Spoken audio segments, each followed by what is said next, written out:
Hey guys, just want to give you guys a little bit insight into how you can fix your issues if you guys have a crank and no start problem with your car.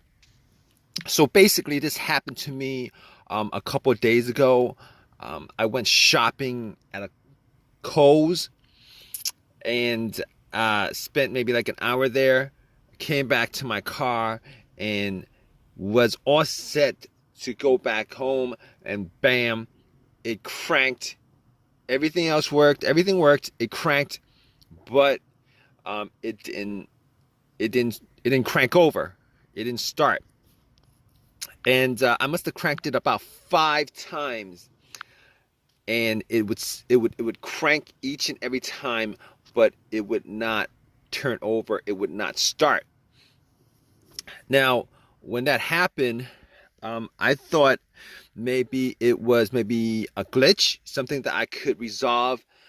Uh, so what I did was pretty much what like probably like what a lot of people did.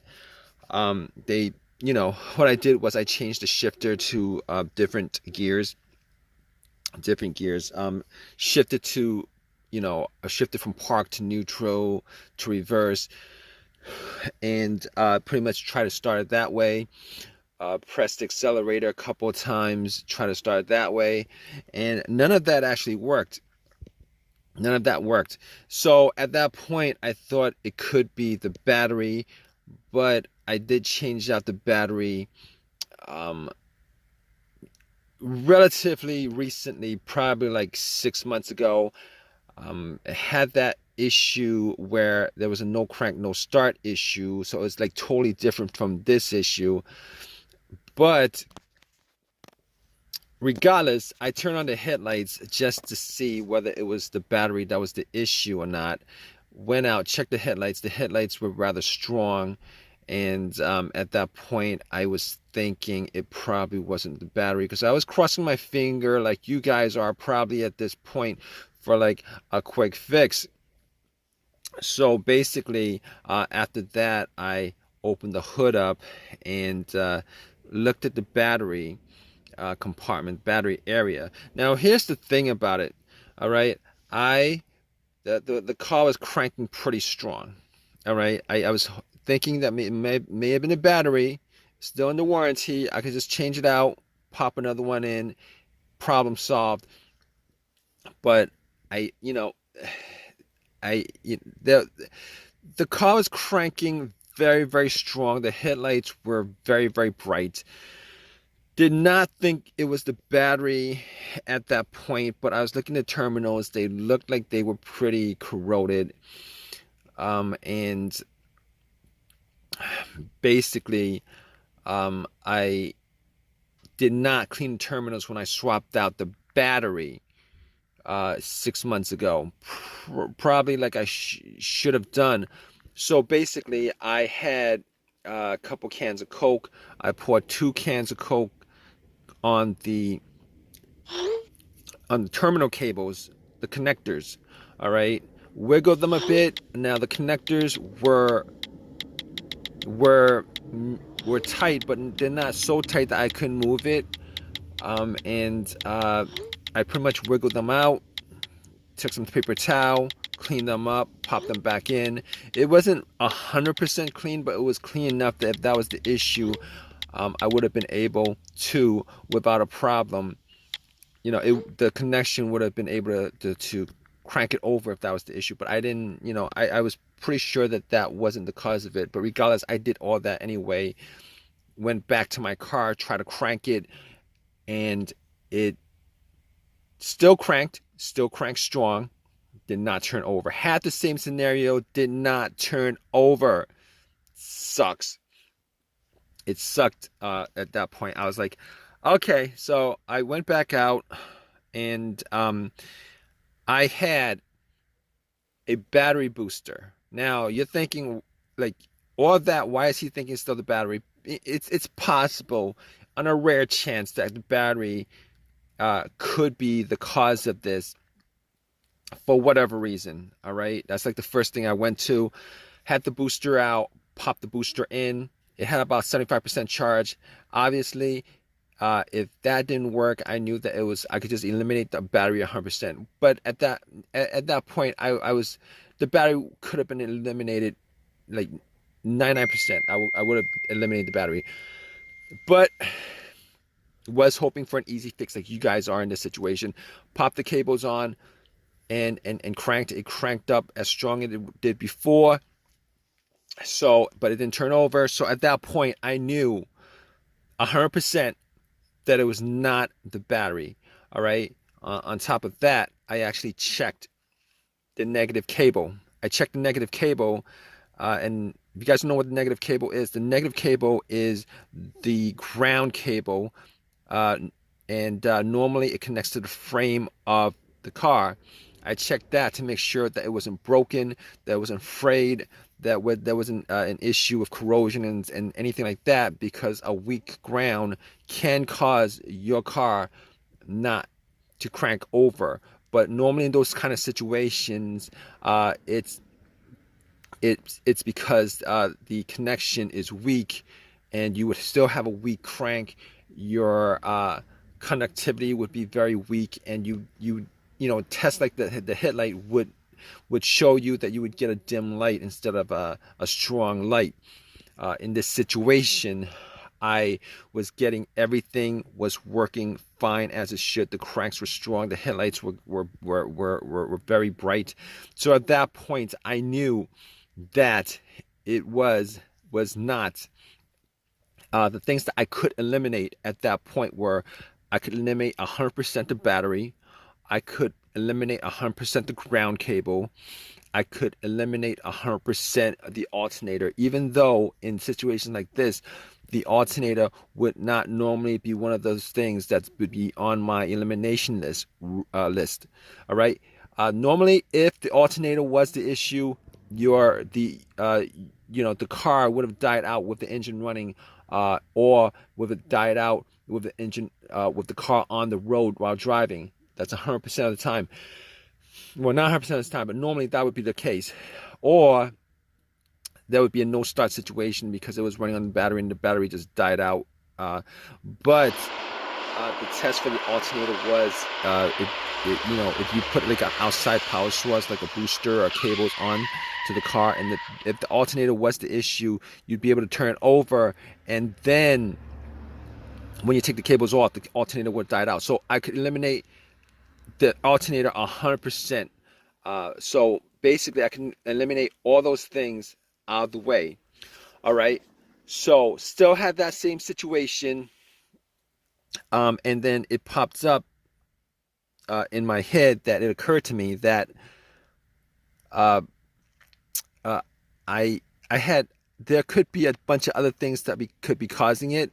Manifold sensor, throttle position sensor, camshaft position sensor, crankshaft position sensor, a whole variety of things that could possibly be causing the crank but no start issue.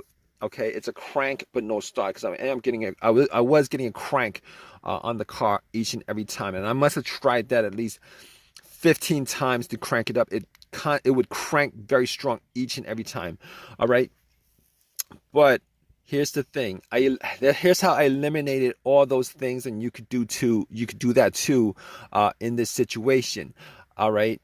I noticed that there was not a check engine light. There was no check engine light on the dash at all. There was no check engine light on the dash at all. So immediately, I was able to eliminate the mass airflow sensor, the throttle position sensor, the crankshaft position sensor, the camshaft position sensor, and anything else that has a sensor connected to it that could generate a code in the car's computer. But I also had an OBD2 reader, and just to make sure that that was the case, that it wasn't any of those things that was causing it, I actually plugged it in.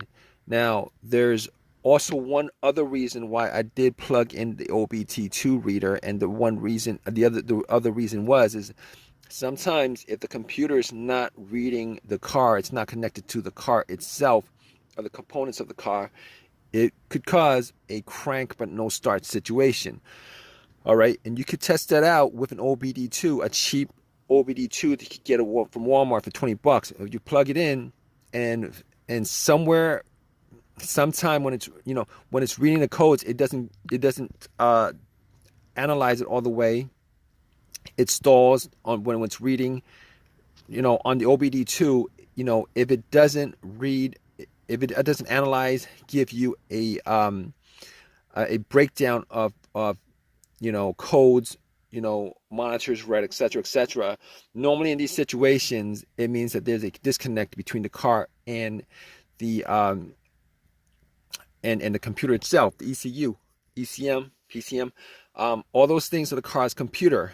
Now, I plugged it in, it scanned it all the way through 100%, gave me a whole readout of everything. Obviously, as I thought, there were no codes, all the monitors were good, everything was, it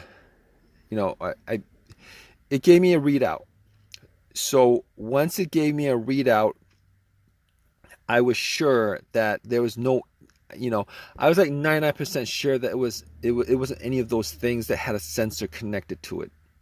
Now, here's the thing about it. I did take the cables off the battery, and that would actually, you want to do that before you take the cables off the battery. But because I had no check engine light, I was 100% sure that it wasn't any of those things. 100%. Okay. So basically, I was left with a couple of things that could be causing the crank but no start situation.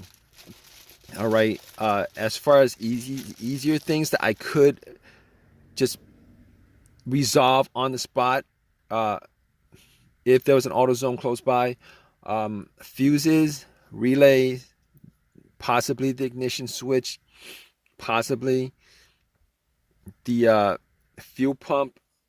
So I had all those things to consider, 4 of those things considered. So I pretty much limited troubleshooting this whole entire thing to four things. Okay.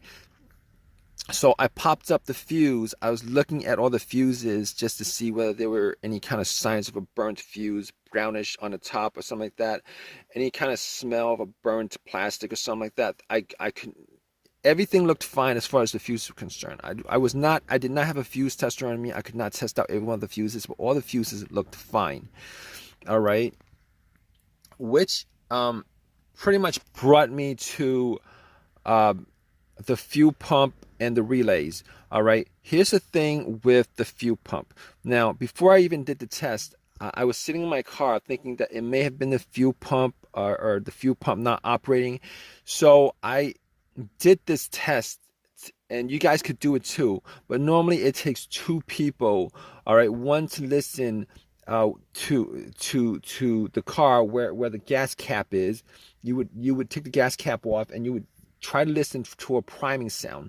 All right, one person would be in the car turning the car to the on position. The on position is the position before it cranks. Normally you don't want to crank it, because what happens is if you crank it, that noise, the cranking noise, is going to drown out the noise from the whizzing of the priming of the fuel pump. All right, and the priming of the fuel pump is pretty much the motor in the fuel pump working. All right, now there was nobody else with me, so I was sitting in my car, turned everything off, rolled up all the windows, and I put the car into the on position, and I did it a couple of times. Turn it off, push it to the on position, turn it to the on position, turn it off, turn it to the on position. Was not able to hear, to make out a sound inside the car. All right, whether the pump was priming or not, it was not able to hear a whizzing sound, a motorized sound, either way. So, after that, I looked at the fuses and looked at the relays. Especially for the fuel pump. I thought it could have been the fuel filter, but normally with the fuel filter, you could at least get the car to start, to turn over, and then it would die out because it was if the fuel filter was blocked or something like that. Okay, so I did not think in that situation it was the fuel filter, because I cranked it at least 15 times. It never actually turned over at least once. So basically I found the relay to the fuel pump, and I was able to swap out for a similar relay. All right, and once I swapped it out, was able to turn it, got into my car, and then cranked it, and guess what, guys? Boom! It turned on, turned over, car was running, turned off, did it again, it was running. So at that point, I knew for 100% that it was the fuel pump. All right, I forget what component of the car I swapped it out with, as far as the malfunctioning fuel pump was concerned. But I was thinking about driving the car to an AutoZone, but there was an AutoZone pretty close by. Went to the AutoZone, got the fuse pump relay, got another relay for it, swapped it, put everything back together, and all set. Everything was good, simple fix, and haven't had an issue since. That was a couple of days ago. Turn on, turn off, turn on. Everything works the way it's supposed to. So it was the fuel pump relay that was the problem. All right. So if you guys are in this situation, hopefully your fix was as simple as the fix that I had on the car.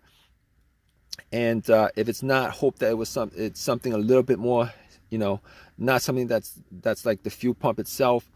But in any case, if you guys troubleshoot, go through the steps that I kind of went through as far as troubleshooting this whole entire issue, you guys, 90% of the time, you guys probably will get an answer for the issue with your car.